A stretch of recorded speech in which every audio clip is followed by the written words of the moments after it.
Okay, it totally stopped. It's at 126 at the start of the test, so now I'll check it every 10 minutes. Bring you back. Okay, it's been 10 minutes, so we'll stab our finger again. I'm not sure if the first part of this took, but what I am doing now is a 1 hour rise test. So you can figure out what and how to tell how much each carb hits you. It's been 10 minutes since I ate. 8 grams of carbs, glucotabs, so 139. So it's working on, or 135. I can't see with the light. It's kind of funky. That says 135. So I write that down. And we'll keep doing this every 10 minutes until I get all the way an hour into it. And then I'll show you how to do the math to figure out what your specific rise is rather than going off the standard 5. I'll bring you back in 10 minutes. Okay, we're back at 3:45. Time to do it again. And this is not pleasant, guys, but it's need to know info, so we'll stab it again. See where we get. Came up 9 points in 10 minutes, so ow.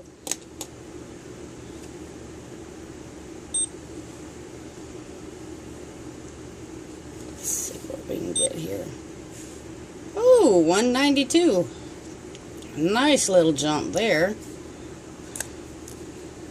192.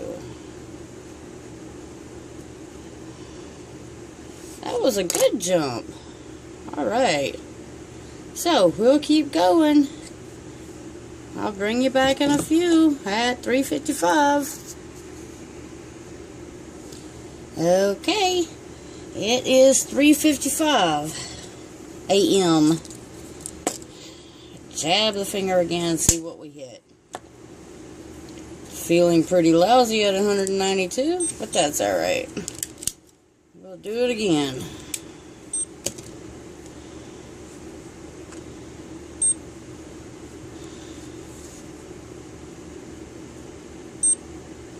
Oh, good.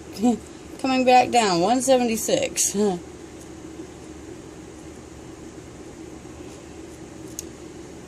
Okay, so y'all can see what I'm doing here.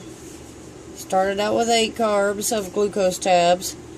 My starting sugar was 126. Jacked it up to 192. Now we're back down. But we'll keep going because it could jump back up before this glucose tabs run out. I'll bring you back in 10 minutes. Okay, 10 minutes later. 4:05 a.m. We're gonna draw some more blood.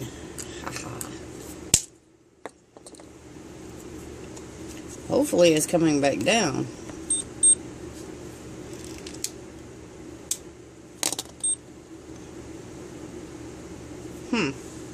That finger doesn't want to cooperate. So we'll go back to this one that's my tried and true. There we go.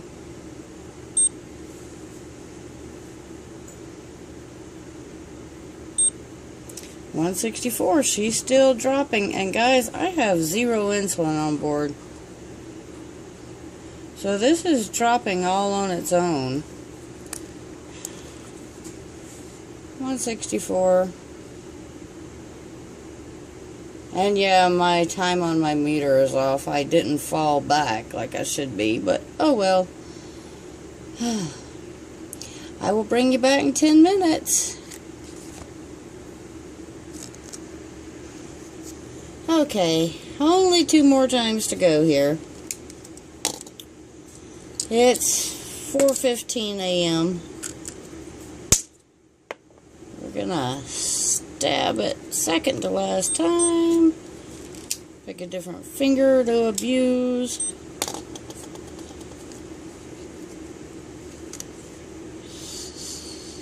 Uh-oh. Ah, it gave me an error. Okay. We'll start over.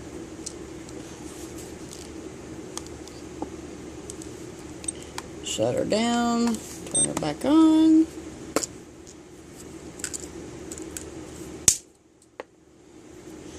And I am not going to milk or squeeze this, even though I can get more blood out of it. We're going with a new fresh draw. Plenty of blood there. No milking or squeezing. That changes your readings.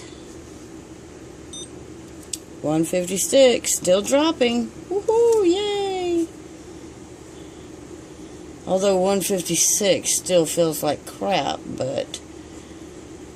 Okay, it looks like 192 is going to be my highest read. I'll check it in 10 more minutes to get the final 425 read. And then I'll come back and show you how you do the math to get what your carb rise is. It better be good or I'm going to be upset. I'll be right back, guys. Okay, last one. Woohoo! And I'm not going to lie, guys, this stuff hurts. Jacking your blood sugar up like that on purpose isn't the greatest.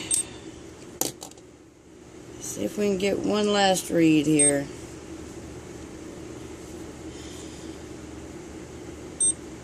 $164. Okay, so see, it went back up a little bit. But that's alright. Oh, 164. Now, what I want to do is take my highest reading. It was 192. And I keep hitting the phone with my pen. I started out at 126. I'm going to subtract this. And yeah, it's 4 in the morning. I'm using a calculator. Alright, that's a rise of 66 total. That was my high. Take 66, divided by 8 carbs.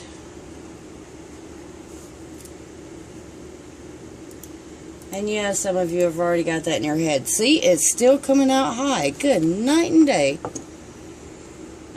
8.25 per carbs. Not liking that.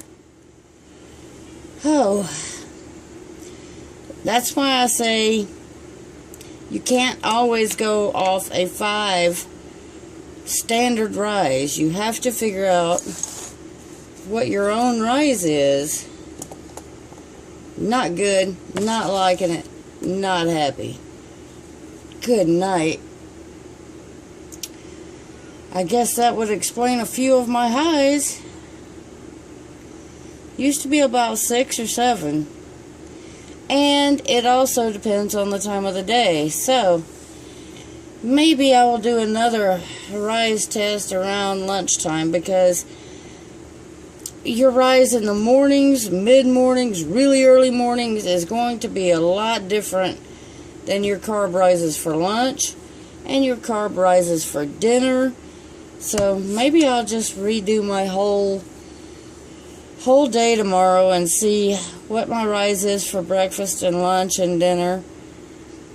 I do have extra strips to burn through, so it's all good.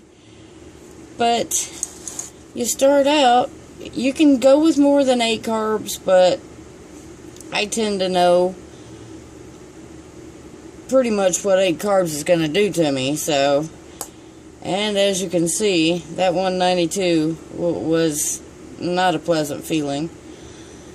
Not that 164 is any better, but I just wanted to show y'all how to figure this out, so you can figure out what your own carb is, your own carb rise is. Now, if I really wanted to do a drop test, I'd have to jack it a lot higher. And then I would shoot 1 unit of insulin, and then I would have to monitor it over 4 hours to catch my drop, to see how far I would fall and how fast, to get a drop rate. But since I try not to shoot insulin, I'm not going to do a drop test right now for y'all, so you'll have to be content with the carb rise test. And that video that someone posted said to look for the little toddler, 3-year-old. Good night and day. That poor baby. I don't know how he is handling that much insulin, but yeah. Anyway, there you go. There's how you figure out your rise per carb. And then you take whatever you eat. Say you eat 20 carbs, you multiply it by your rise. And that's what you can expect to rise on top of your current blood sugar. Say if I were to go and eat 5 carbs right now, I'd 5 carbs times 8.25. And then whatever that is, I'd add it to 164. And that's where I could expect for my blood sugar to be in 2.5 hours. If you have any questions, please ask. I will do my utmost very best to answer them for you. And I think I'm going to try and catch a little bit of sleep now. Love y'all. Stay safe. Night-night.